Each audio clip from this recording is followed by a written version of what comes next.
when you talk of corruption, you need to understand that corruption is fundamentally prevalent all over the world.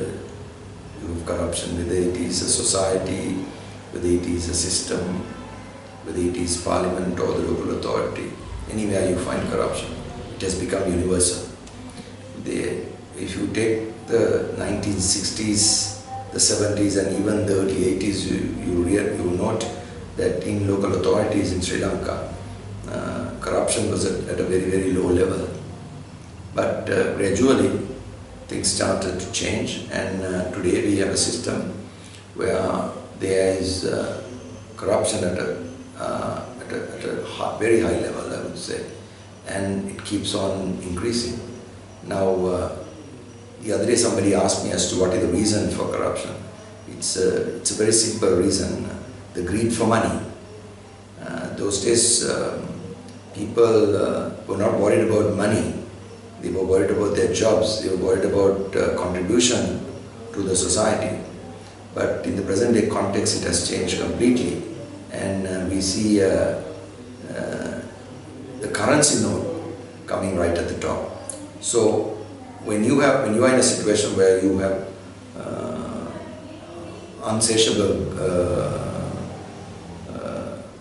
unsatiable greed for money, then you are in serious trouble. Now this is exactly what happened in Sri Lanka as well. Now many people prefer to say that politicians are corrupt. I do not deny that fact, that politicians are corrupt, but don't forget one thing, that it is the officials themselves who are also equally involved and who are equally corrupt that makes the system go in the wrong direction. If a system provides for quality officials or quality politicians, then one party, one sector cannot continue with corrupt practices. Now, this has been going on for some time, and I realize as long as people get this notion that they draw a salary and not earn a salary, then it is extremely difficult for us to clamp down on corruption. That is exactly where we stand as of today. If you take the local authorities, we are in a serious position today, because everywhere you find, at every nook and corner, you find politicians as well as officials. I would say the majority involved in corrupt practices. Now, many people ask me as to the reason. As I said, the reason is the greed for money.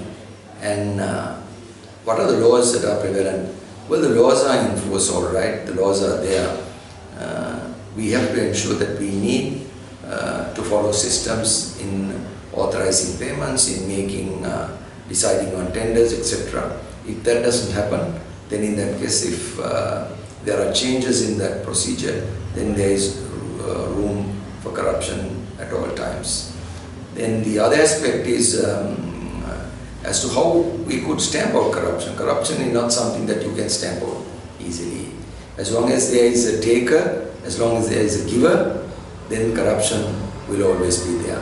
So the question here is, can we find people who are not on the take? Can we find people who are not willing to give?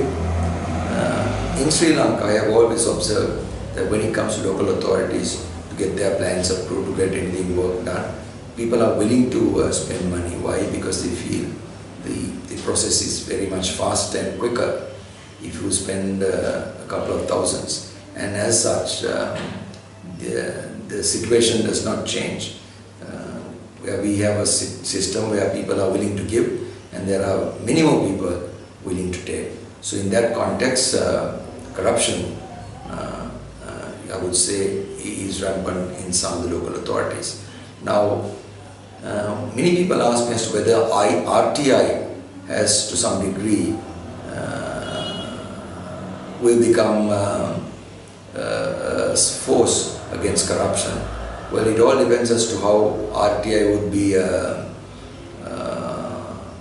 activated by the respective officials. If you have officials who are not willing to provide information to the general public, and if the general public are not interested in finding information from the very agencies that they are working, that they are living in, then in that case the situation would be different.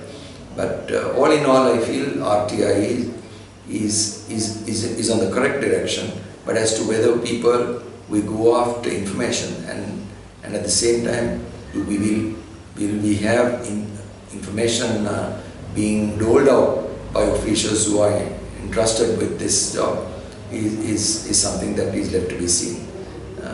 In that context, I feel RTI to some degree will serve its purpose provided the public make use of the provisions of the RTI Act.